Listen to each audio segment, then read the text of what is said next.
नमस्कार दोस्तों, जय हिंद, वंदे मातरम। आप सभी का स्वागत अभिनंदन है टीटी फैमिली शिक्षकों के परिवार जायसवाल कोचिंग सेंटर पर, पावर्ड बाई शिक्षा ही प्रकाश है। दोस्तों, आज की क्लास में हम बात करने वाले हैं साइंस का चैप्टर रहेगा और साइंस के चैप्टर में हम आज बात करने वाले हैं जो मापन की बात करेंगे, मापन प्रणालियों की बात करेंगे। जो पहले क्लास हम ऑलरेडी मापन का कंप्लीट कर चुके हैं और साइंस की रेगुलर क्लास नंबर ये 7 होने वाली है। इसके पहले 6 क्लासेज कंप्लीट हो चुका है, जिसका आई बटन पे ऑलरेडी प्लेलिस्ट बना दिया गया है। सभी क्लासेज फ्री ऑफ कॉस्ट है, जैसा आप सभी लोग जानते हैं, क्योंकि यह राष्ट्रहित में टीटी फैमिली है, शिक्षकों का परिवार है, आवर टीचर्स फैमिली है। तो सभी लोग तैयार हो जाइए इस प्रश्न का जवाब देने के लिए, उत्तर देने के लिए। इसके साथ साथ पहले हम वह प्रश्न करेंगे जो पिछले क्वेश्चन में आप सभी के मॉक क्वेश्चन के रूप में प्रश्न पूछा गया था कि 1 माइक्रोन किसके बराबर होता है? 10 मिलीमीटर, 100 मिलीमीटर, 1000 मिलीमीटर या 10,000 मिलीमीटर के बराबर होता है। तो बहुत सारे मित्रों, शिक्षक बंधुओं, भाई बहन, गृहिणी, आप सभी का कमेंट आया, बहुत बहुत धन्यवाद इसी तरह कमेंट करने के लिए, फीडबैक करने के लिए, प्रिपरेशन में एग्रेशन दिखाने के लिए। तो 1 माइक्रोन जो है किसके बराबर होता है? 1/1000 मिलीमीटर की बात करेंगे। ऑप्शन नंबर सी की बात करेंगे। इसी के साथ ही दोस्तों, आपका जो है दूसरा प्रश्न है, जो आज की क्लास का पहला प्रश्न रहेगा। वो तो हमारा मॉक क्वेश्चन था। आज की क्लास का पहला प्रश्न है, क्लास नंबर 7 का पहला प्रश्न है कि 1 पिकोग्राम बराबर होता है। 1 पिकोग्राम बराबर होता है 106 ग्राम, 10 ग्राम, 10 से 12 ग्राम या 10 से 15 ग्राम के बराबर होता है। सभी लोग बताइए, 1 पिकोग्राम किसके बराबर होता है? 10 से लेके 12 ग्राम के बराबर होता है। ये पिकोग्राम है क्या चीज़ दोस्तों? आपके मन में भी सवाल आए होंगे कि आखिर ये पिकोग्राम होता क्या है? ठीक है, इसको जानना बहुत ज़रूरी है। तो आइए समझ लेते हैं। 1 पिकोग्राम 10 से 12 ग्राम के बराबर होता है। 10 की घाते -6 ग्राम को माइक्रोग्राम कहते हैं और 10 की घाते -9 ग्राम को नैनोग्राम कहते हैं और 10 की घाते -15 ग्राम को फेम्टोग्राम कहते हैं। 1 पिकोग्राम यहाँ पे देखिए घात में 10 की घाते -12 ग्राम की बात करेंगे। यहाँ सारे घातांक में दिए गए थे। 10 की घाते -6, 10 ग्राम, 10 की घाते -12, 10 की घाते -15। ठीक है, तो घातांक में दिए गए थे। तो रीजन आपका क्लियर हो गया होगा। आइए बात करते हैं अगले प्रश्न की। दोस्तों, नैनो कण का आकार निम्नलिखित में से किसके बीच होता है? 100 to 1000 nm, 0.1 nm to 1 nm, 1 nm to 100 nm या 0.01 mm to 0.1 nm की बात करते हैं। तो नैनो कण का आकार पूछा जा रहा है, तो ये हमारा होता है 1 nm to 100 nm के बराबर होता है। 1 nm to 100 mm के आकार कणों का नैनो कण कहा जाता है। आइए बात करते हैं इसी के साथ आपके अगले प्रश्न की। अगला प्रश्न है, बहुत ही इंटरेस्टेड प्रश्न है और सभी लोग फीडबैक कीजिएगा कि 6 फुट लंबे व्यक्ति की ऊंचाई नैनोमीटर में कैसे व्यक्त की जाएगी? लगभग अगर कोई व्यक्ति 6 फुट लंबा है, उसकी ऊंचाई आपको नैनोमीटर में बतानी हो तो कैसे व्यक्त करेंगे? 183 गुणे 10 की घाते 6 नैनोमीटर, 234 गुणे 10 की घाते 6 नैनोमीटर, 183 गुणे 10 की घाते 7 नैनोमीटर, 234 गुणे 10 की घाते 7 नैनोमीटर। सभी लोग बताइए। तो 6 फुट लंबे व्यक्ति के नैनोमीटर में जो व्यक्त किया जाएगा 183 गुणे 10 की घाते 7 नैनोमीटर की बात करेंगे। सी वाला ऑप्शन सही हो जाएगा। नो डाउट सभी लोग समझ गए हैं। आइए बात करते हैं आपके अगले प्रश्न की। दोस्तों, अगला प्रश्न यहाँ पे दिया गया है जो आप लोगों की स्क्रीन पर है। बहुत ही इंटरेस्टेड प्रश्न है कि 1 नैनोमीटर होता है 10 की घाते -6 सेंटीमीटर, 10 की घाते -7 सेंटीमीटर, 10 की घाते -8 सेंटीमीटर या 10 की घाते -9 सेंटीमीटर की बात करेंगे। तो अब सेंटीमीटर में बताना है 1 नैनोमीटर कितने सेंटीमीटर के बराबर होता है? तो 1 नैनोमीटर 10 की घाते -7 सेंटीमीटर के बराबर होता है। यानी कि जो बी ऑप्शन हमारा दिया गया है वह हमारा सही हो जाए। इसी के साथ दोस्तों अगला प्रश्न देख लेते हैं। पारसिक मात्रक क्या होता है? पारसिक मात्रक दूरी का है, समय का है, ऊर्जा का है या तापक्रम का है? सभी कमेंट कीजिएगा। जी हाँ मेरे प्यारे प्यारे भाई बहन गृहिणी जिनका सपना है 101% टीटी एग्जाम को फतेह करना। सभी कमेंट कीजिएगा। जायसवाल सर आप सभी का अभिनंदन, स्वागत करते हैं। दोस्तों पार्सेक का जो मात्रक कहलाता है वह क्या कहलाता है, और वह कहलाता है डिस्टेंस की बात करेंगे, दूरी की बात करेंगे। पार्सेक खगोलीय दूरी नापने का जो है सबसे बड़ी इकाई कहलाती है पार्सेक। एक पार्सेक बराबर 3.26 प्रकाश वर्ष या 3.08 गुणे 10⁻16 मीटर होता है। तो एक पार्सेक सबसे बड़ी वैल्यू जो होती है 3.26 प्रकाश वर्ष होती है। आइए बात करते हैं अगले प्रश्न की। अगला प्रश्न स्क्रीन पर ऑलरेडी आपके दिया गया है। बहुत ही अच्छा प्रश्न है, इंटरेस्टेड प्रश्न है। आइए जानते हैं आपका फीडबैक क्या है कि लंबाई की सबसे छोटी इकाई क्या होती है। माइक्रोन, नैनोमीटर, फर्मीमीटर या उपयुक्त में से नहीं होती है।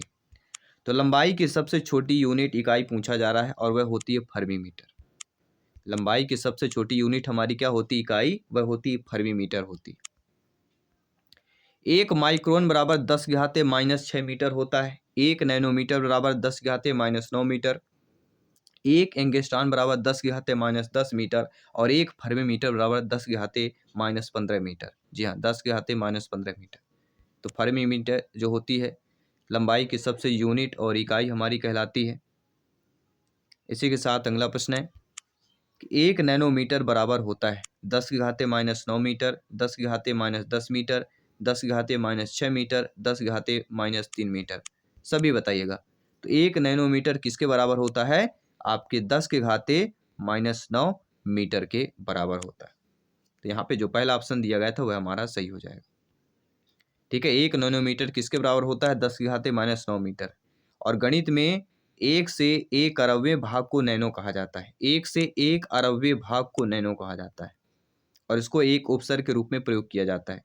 जैसे नैनोमीटर, नैनो तकनीक व्यवहारिक विज्ञान के क्षेत्र में 10⁻9 की स्केल में प्रयुक्त एवं अध्ययन की जाने वाली सभी तकनीकों और संबंधों विज्ञान का समूह है और इसका प्रयोग व्यवहारिक विज्ञान में बहुत से क्षेत्रों में होता आया है और होता भी है। आइए बात करते हैं आपके अगले प्रश्न की।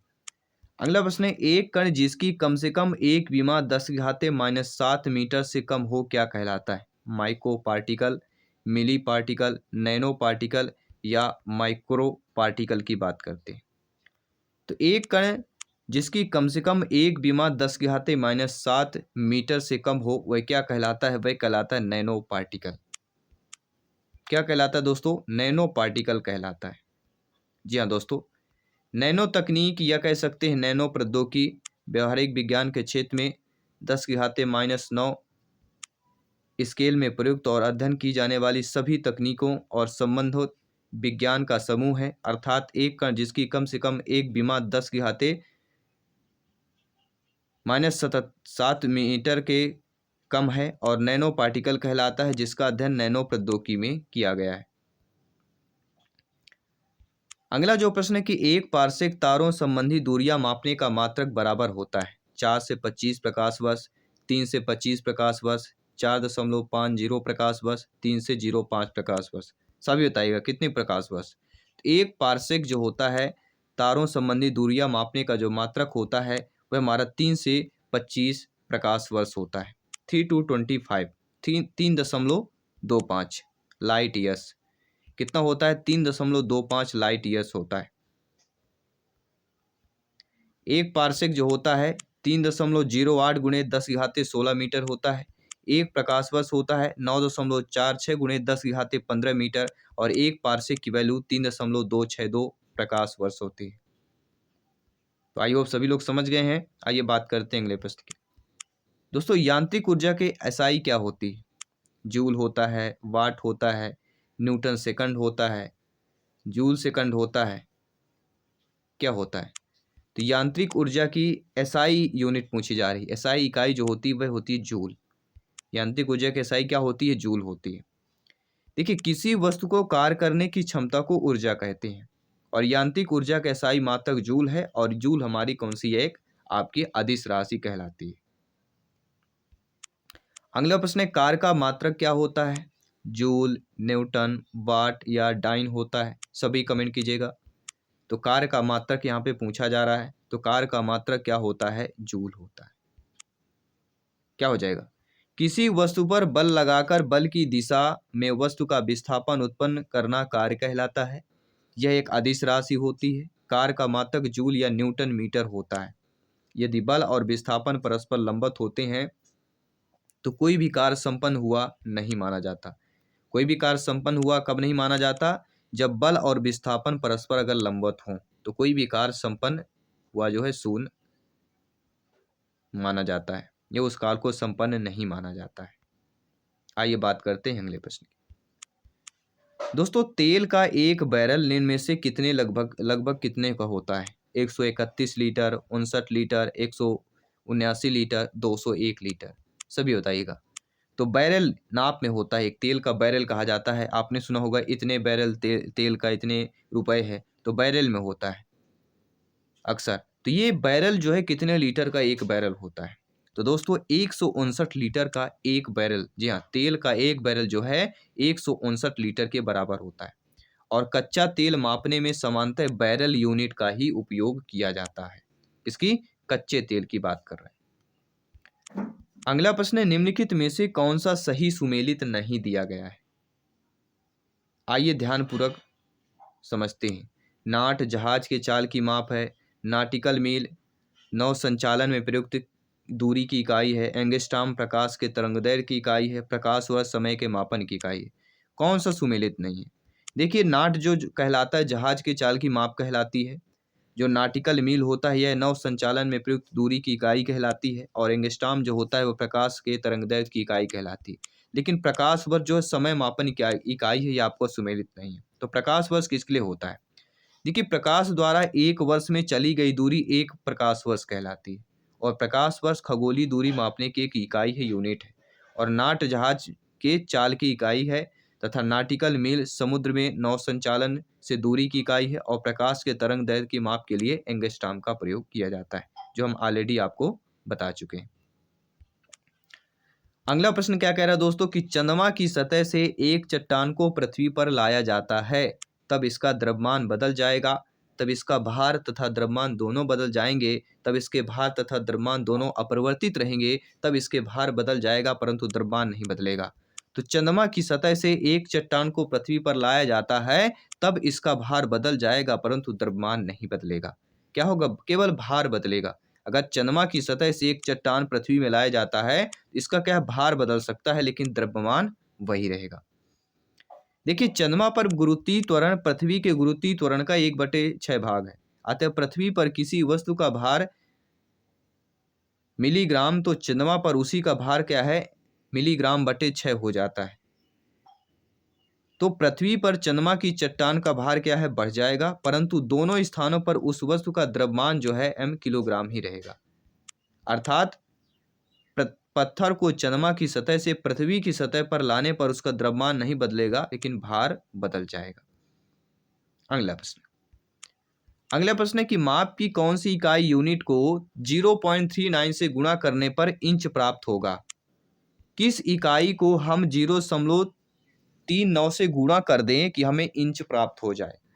क्या वह इकाई मिलीमीटर है, सेंटीमीटर है, मीटर है या डेसीमीटर है? सभी बताइए। इसी प्रकार के टिपिकल क्वेश्चन आने वाले हैं आपके एग्जाम में, ध्यान दीजिएगा। तो किस इकाई को 0.39 से गुणा करने पर इंच प्राप्त होता है, वह इकाई हमारी कहलाती है सेंटीमीटर।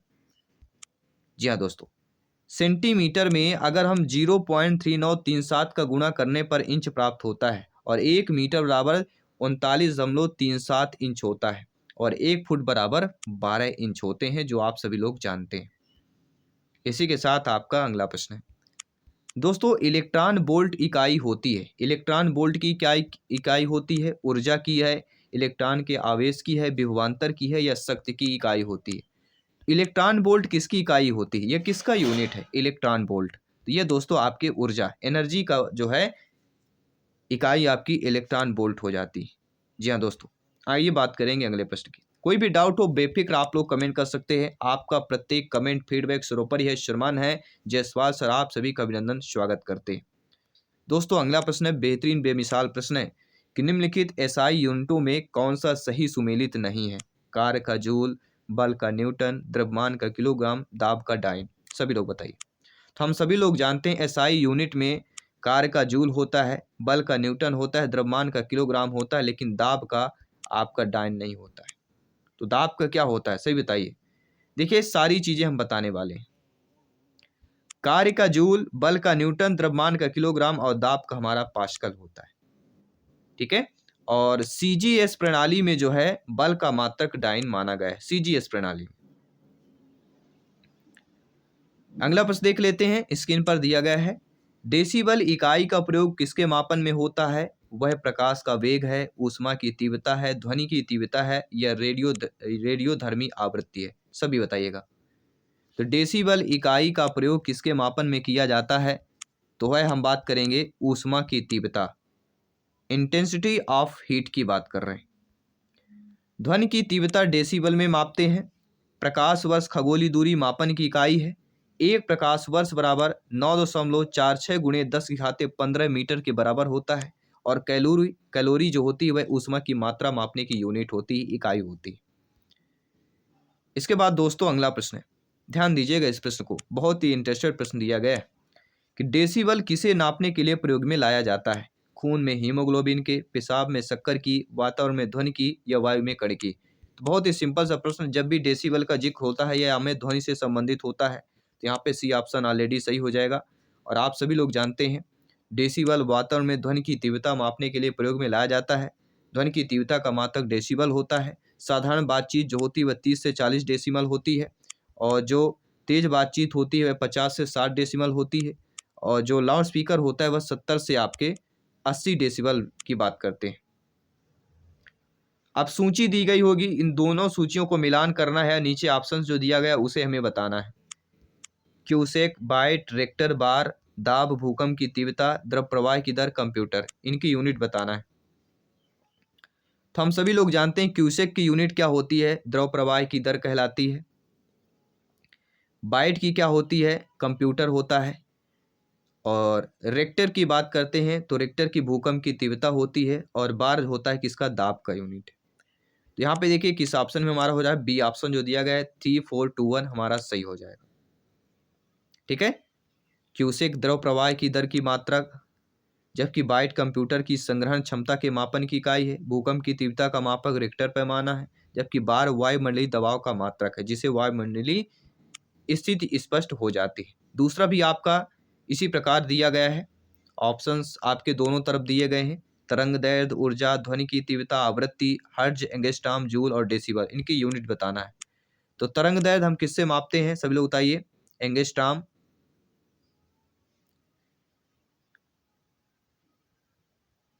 या हर्ट्ज की बात करेंगे। तरंग दैर्ध्य की अगर बात करें तो हर्ट्ज में नापा जाता है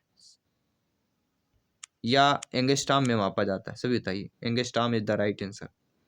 ऊर्जा को होती है दोस्तों, ऊर्जा को हम किससे मापते हैं, जूल से मापते हैं। ध्वनि की तीव्रता हमारी डेसिबल कहलाती है, और आवृत्ति को किससे मापा जाता है, आवृत्ति को हर्ट्ज से मापा जाता है। तो यहाँ पे जो हमारा पहला ऑप्शन दिया गया है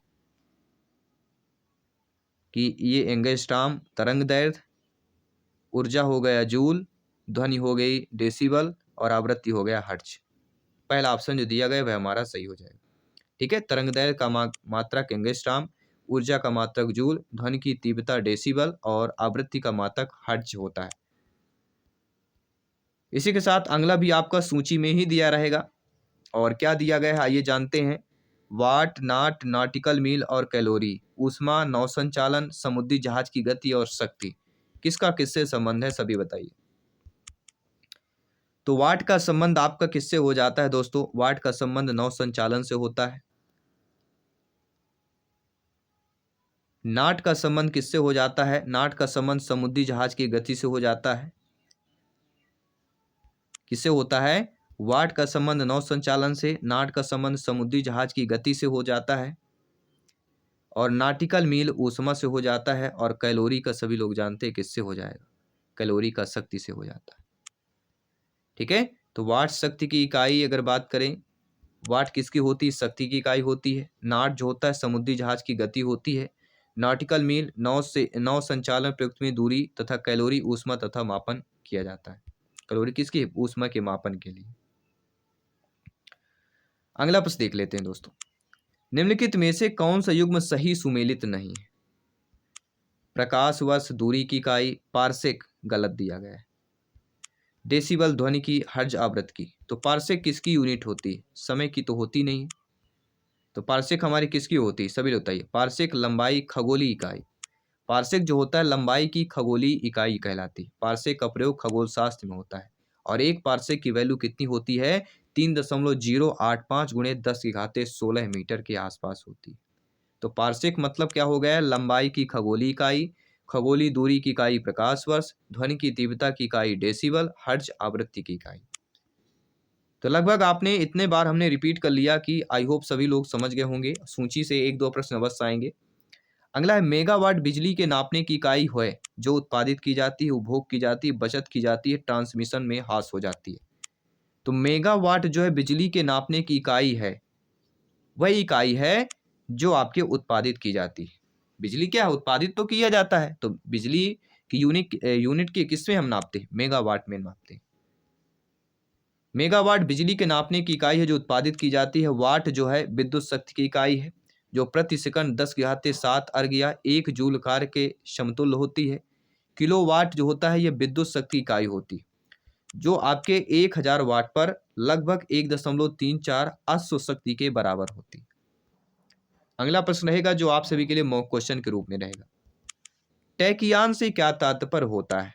प्रकाश की गति से तीव्रता गति वाले कण की, भारी नाभिक वाले परमाणु के भाग की, वायु में ध्वनि की तीव्रता से तीव्र गति वाले कण की, या जल में कंपन की मात्रा की।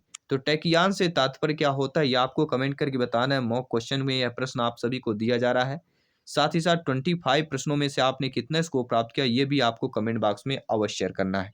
डेली हमारी 4 PM में क्लास होती है, 7 PM में पेडागोजी की क्लास होगी। तो सभी लोग ज्वाइन कीजिए, बेहतर प्रिपरेशन कीजिए, तैयारी को बेहतरीन कीजिए क्योंकि यहाँ पर सिलेक्शन 101% पक्का है।